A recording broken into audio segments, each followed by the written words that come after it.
આપ સૌને મારા પ્રણામ, તમારામાં બિરાજતા કૃષ્ણને મારા પ્રણામ, સૌ વૈષ્ણવોને મારા પ્રણામ. હમણાં મને પૂજારીશ્રીએ કહ્યું કે હું અહીંયા સેવામાં છું, લક્ષ્મીનારાયણની પૂજા કરું છું. એટલે મેં એમને કહ્યું, મેં એકદમ નસીબદાર છો, રોજ સવારે ઉઠીને લક્ષ્મીનારાયણ પાસે આવવા મળે, એનાથી વધારે તો શું જોઈએ? આપણે ક્યાં ક્યાંથી આવીએ છીએ ને એમણે તો અહીંયા આવવું પડે સવાર પડે, એટલે કેટલી મોટી વાત છે. એ કંઈ બધાને પોતાની પાસે નથી બોલાવતો. અને વૈષ્ણવ શબ્દ આપણે કેટલી બધી વાર બોલીએ છીએ, વૈષ્ણવ છીએ, વૈષ્ણવ છીએ. કોઈ દિવસ એ શબ્દનો અર્થ આપણે વિચાર્યો, જાણ્યો, સમજવાનો પ્રયાસ કર્યો? વૈષ્ણવ એટલે કૃષ્ણ ભક્ત, વૈષ્ણવ એટલે પુષ્ટિમાર્ગી, વૈષ્ણવ એટલે આમ, વૈષ્ણવ એટલે આમ. ખરેખર વૈષ્ણવની સંધિ છૂટી પડે છે વિષ્ણવ, જેનામાં વિષ નથી એવો, જે ક્યારેય કોઈની ઈર્ષા નથી કરતો, ક્યારેય કોઈને માટે મનમાં વિષ નથી રાખતો, જે ક્યારેય કોઈની વિરુદ્ધ, જેના મનમાં ક્યારેય ઝેર નથી, ઈર્ષા નથી, તિરસ્કાર નથી, એને વૈષ્ણવ કહેવાય. માટે નરસિંહ મહેતાએ લખ્યું છે કે વૈષ્ણવ જન તો તેને રે કહીએ. આ વૈષ્ણવનો અર્થ છે. અને આપણે બધા અહીંયા જે ભેગા થયા છીએ કૃષ્ણ ભક્તો, વૈષ્ણવો, મારે વાત કરવાની છે ગીતા પર, પણ અહીં આરતી ચાલતી હતી ને મારો ભત્રીજો આવ્યો છે, અને આ બધામાં એક જ અલગ ફેસ છે, તમને દેખાશે. સો મને વિચાર એવો આવ્યો કે આપણે અહીંયા કહીએ છીએ કે શાંતાકારમ ભુજગશયનમ પદ્મનાભમ સુરેશમ. કોઈ દિવસ એનો અર્થ આપણા પછીની પેઢીને, આપણા યંગ જનરેશનને સમજાવવાનો આપણે પ્રયત્ન કર્યો કે નથી કર્યો? આપણે બધા છોકરાઓને કે પગે લાગ, પગે લાગ. પગે કેમ લાગવાનું? આવું આપણા બાળકો આપણને પૂછે. 19 વર્ષના, 20 વર્ષના, 18, 17, 14, 15ના, કેમ પગે લાગવાનું? મોટા છે એટલે આવું આપણે એમને કહી દઈએ. આદર કરવાનો એટલે પગે લાગવાનું. આપણે કોઈ દિવસ આપણા સંતાનોને એવું કહ્યું જ નથી કે 5 ઇન્દ્રિય, 5 તત્વ ભેગા થાય, મન, બુદ્ધિ અને અહંકાર સાથે જ્યારે કોઈને નમીએ ત્યારે એને પ્રણામ કહેવાય. પગે લાગ ના, પગે ના લાગ. તારા મન, બુદ્ધિ અને અહંકાર સાથે જો તું કોઈનો આદર કરતો હોય તો નમ. આ 5 તત્વ, એની સાથે 5 ઇન્દ્રિયો, બધી જ મળીને હું મારા સમગ્ર અસ્તિત્વથી તમને પ્રણામ કરું છું, એવું જો આપણે આપણા સંતાનને સમજાવી શકીએ તો હું માનું છું કે ક્યાંક કશેક આપણે ધર્મ પાસ કરીશું. હમણાં હું એની સાથે વાત કરતી હતી, એટલે એણે મને કહ્યું કે મંદિરમાં ફ્રી વાઈફાઈ આપો તો બધા આવશે. યંગ છોકરાઓ મંદિર નથી આવતા તો એનો સીધો રસ્તો શું? તો કે ફ્રી વાઈફાઈ, હાઈ સ્પીડ, બધા અહીંયા આવશે. આ વાઈફાઈ શું છે? કોઈ એક સર્વર સાથે તમારું ભીતરનું કનેક્શન, તમારો ફોન જેની અંદર એ સર્વરમાંથી ઇન્ટરનેટ આવે છે, એ ઇન્ટરનેટથી તમે વિશ્વભર સાથે તમારી ચેતનાને, તમારી બુદ્ધિને, તમારી અક્કલને, તમારા પ્રશ્નોને જોડી શકો છો. આ વાઈફાઈ એ ખરેખર તો બહુ જૂની, બહુ ઓલ્ડ પ્રક્રિયા છે. એક એવી ચેતના, એક એવું સર્વર, એક એવું તત્વ કે જે ક્યાંક વસે છે, એની સાથે આપણા ભીતરના ઇન્સ્ટ્રુમેન્ટને જોડીને આપણે એ ચેતના સાથે કનેક્ટ થઈએ છીએ, અને એ ચેતના આપણને વિશ્વભર સાથે કનેક્ટ કરે છે. આ પણ એક વાઈફાઈ જ છે. તમે બધું જ સમજી શકો, જાણી શકો. ઘણા લોકો નથી કહેતા એ ત્રિકાળ જ્ઞાની છે. આ ત્રિકાળ જ્ઞાન શું છે? એનું સર્વર બેટર કનેક્ટેડ છે, એ વધારે હાઈ સ્પીડ વાઈફાઈ છે, એટલે એને તરત સિગ્નલ પકડાય છે. આપણને જરા વાર લાગે છે કારણ કે આપણું જરા વીક સિગ્નલ છે. જે રોજ લક્ષ્મીનારાયણની સેવા કરે છે એને સીધું કનેક્શન છે, હોટલાઇન, એને વાઈફાઈ ઓન કરે ને 4G છે, આપણને બધાને 2G છે. સવાલ એ છે કે જ્યારે ગીતાની વાત આપણે કરીએ ત્યારે, હમણાં જ હું એને સમજાવતી હતી કે ભગવદ્ ગીતા અને શ્રીમદ ભાગવત આ બે જુદા ગ્રંથો છે. આપણા મોટા ભાગના બાળકો ગીતા એટલે ગીતા અને ભાગવત એટલે ભાગવત બધું એક શેડભેળ કરી નાખે છે. ગીતા એ મહાભારતનો એક હિસ્સો છે. It's a part of Mahabharata. જ્યારે કુરુક્ષેત્રની લડાઈ શરૂ થવાની તૈયારી છે, કૃષ્ણ સારથી છે, અર્જુન એના રથમાં બેઠા છે, અને આવીને ઊભા રહે છે, અને અર્જુન કહે છે કે હે અચ્યુત. અચ્યુત કેમ? અચ્યુત એટલે જે હલતો નથી, ચ્યુત ચલાયમાન નથી, વિચલિત નથી થઈ જતો, ડિસ્ટર્બ નથી થઈ જતો, તે. કારણ કે પોતે ડિસ્ટર્બ છે. માટે તું ડિસ્ટર્બ નથી, એટલે હું તને કહું છું કે આ રથને મધ્યમાં લઈ જા અને મને બતાવ કે કોણ કોણ લડવા આવ્યું છે. બહુ બધા લોકો ગીતા વિશે ઘણું બધું કહે છે, લખે છે, બોલે છે. સવાલ એ છે કે આ ગીતા, જેને આપણે શ્રીમદ ભગવદ્ ગીતાના નામે ઓળખીએ છીએ, એ ખરેખર કૃષ્ણના મોઢે કહેવાય છે એવું રિપોર્ટિંગ સંજય કરે છે ધૃતરાષ્ટ્રને. કૃષ્ણના મોઢે મૂકી છે. આ રિપોર્ટિંગ છે. આપણે જેમ ન્યૂઝ જોઈએ એવી રીતે આ ન્યૂઝ સંજય કહે છે ધૃતરાષ્ટ્રને, કારણ કે ધૃતરાષ્ટ્ર જોઈ નથી શકતા. એનો મંત્રી છે સંજય, જેને દિવ્ય દ્રષ્ટિ મળી છે, અને સંજયને આ ગીતા દેખાય છે, જે ગીતા એ ધૃતરાષ્ટ્રને સંભળાવે છે. ગીતાનો પહેલો શ્લોક છે, ધર્મ ક્ષેત્રે કુરુક્ષેત્રે સમવેતા યુયુત્સવ. આ સમવેતા એટલે કેવા લોકો? જે બધા એક વિચારના છે. અહીં ભેગા થયેલા લોકો પણ સમવેતા છે. ભક્તિ સમવેતા છે, શ્રદ્ધા સમવેતા છે, જ્ઞાન સમવેતા છે. ત્યાં કોણ છે? યુયુત્સુ, યુદ્ધ માટે તૈયાર, યુદ્ધ માટે ઉત્સુક, યુદ્ધ વિશે લડનારા. એવા આ યુદ્ધના લોકો જે એક વિચાર ધરાવે છે, એવા ભેગા થયા છે. અને હે સંજય, તું મને કહે કે ત્યાં મારા અને પાંડવ, મામકાહા પાંડવાશ્ચૈવ, શું કરે છે? જ્યાં મારા અને પાંડવ છૂટા પડે છે ને, ત્યાંથી કુરુક્ષેત્રની લડાઈ શરૂ થાય છે. જો એણે એમ કહ્યું હોત કે આપણા બાળકો ત્યાં શું કરે છે, તો કદાચ લડાઈ ન થાત. જ્યાં બે છૂટા પડ્યા, જ્યાં બે જણાએ એમ કહ્યું કે મારા ને પાંડવ, મારો ને મારા ભાઈનો દીકરો, આ બે જુદા પડી ગયા, અને જુદા પડ્યા ત્યાંથી ભાગ પડ્યા ત્યાંથી યુદ્ધ થયું. કોનો ભાગ મોટો? આ ઝઘડો એ જગતનો શાશ્વત ઝઘડો છે. હજી વધુ ની આપણી મજા છે. જાવેદ અખ્તરનો એક બહુ સરસ શેર છે. એ એમ કહે છે कि तेरा और मेरा बस एक ही गम है, तेरा और मेरा बस एक ही गम है, हर घर में एक कमरा कम है. બધાને એમ છે કે એક રૂમ જો વધારે હોત ને તો સ્ટોર રૂમમાં ટ્રાન્સફર કરી નાખત, એક રૂમ જો વધારે હોત ને તો લાઇબ્રેરી બનાવત, એક રૂમ જો વધારે હોત તો ગેસ્ટ રૂમ કરત. એક ગાડી લીધી, તરત એમ થાય કે આ વાઈફને બહાર જવું હોય છે ને હું લઈને નીકળી જાઉં છું, સમસ્યા, બીજી ગાડી લો. બીજી લીધી, ત્યાં છોકરા મોટા થઈ ગયા એટલે ત્રીજી ગાડી લીધા પછી સમસ્યા એ શરૂ થઈ કે પાર્કિંગ તો બે જ છે, એટલે હવે ત્રીજી ગાડી મૂકવી ક્યાં? બહાર મૂકો તો આવતા જતા લોકો કાચ ફોડી જાય, ઘસી જાય, એટલે કોકના પાર્કિંગમાં ઘુસાડી દીધી. કુરુક્ષેત્ર ચાલુ. એ તમારે ઘેર આવ્યા, ગાડી લઈ લો તમારી. શું કામ લઈ લઉં? મેં પહેલા મૂકી છે. યુદ્ધ શરૂ. મજાની વાત એ છે કે આપણે બધા જ ક્યાંક ને ક્યાંક, કશેક ને કશેક યુદ્ધ કરવા માટે આવેલા લોકો છીએ. એની જ્યારે વાત કરવામાં આવે ત્યારે શાંત આકારમ, જેનો આકાર શાંત છે, જે સૂતા છે, જે સ્થિર ચિત્ત છે, હાય નથી, જેને સતત સૂતા રહેવું પણ સહેલું નથી. કેટલાક લોકો તો ઊંઘમાં જાગતા હોય છે. કોણ આવ્યો? કોને બોલાયા? કોનો ફોન છે? કેટલા બધા લોકોને આપણે ઓળખીએ છીએ કે માળા કરતા હોય, કુકરની બીજી સીટી વાગી, તો તમે આ સીટી ગણો છો કે માળા ગણો છો? આવા લોકોને આપણે ઓળખીએ છીએ, બરાબર? તો આ શાંત આકારમ છે. એનો આકાર શાંત છે. એને કોઈ પ્રકારની ઉતાવળ નથી, કોઈ પ્રકારની હાય નથી, અને માટે પાતાળમાં છે, સૌથી નીચે. એને ક્યાંય ઉપર નથી ચડવું, એને ક્યાંય કોઈની ઉપર બેસી નથી જવું, એને ક્યાંય વટ નથી પાડી દેવો, એ કોઈ હરીફાઈમાં જ નથી, એ પાતાળમાં છે.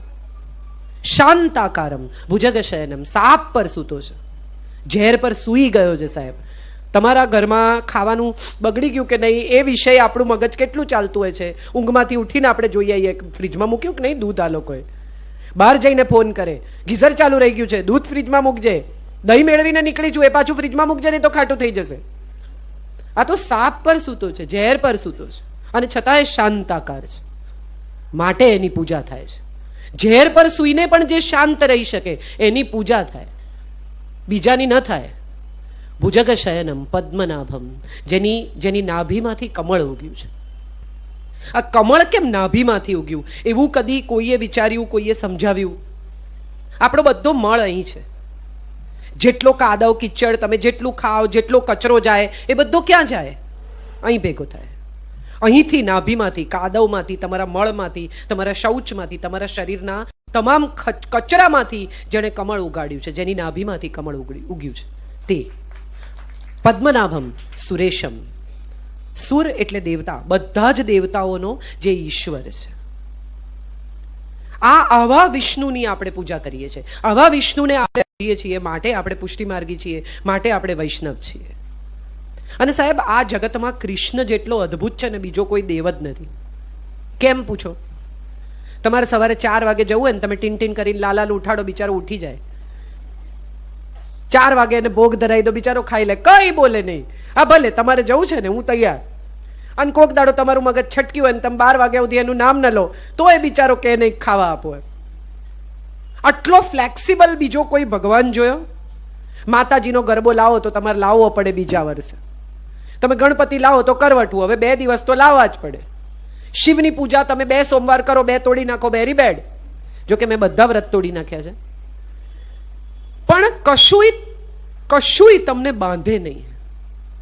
વટલાવ્યા વગર વાલ કરે એવો આ ભગવાન છે. કંઠી બાંધો તો એ ભલે, ન બાંધો તો એ ભલે, પૂજા કરો તો એ ભલે, કાંદા લસણ ખાઓ તો એ ભલે, તમારે જે કરવું હોય તે કરો, પણ સમગ્ર માનવ જાતને પ્રેમ કરો. એણે જેને સર્જ્યા છે એને તમે ચાહો.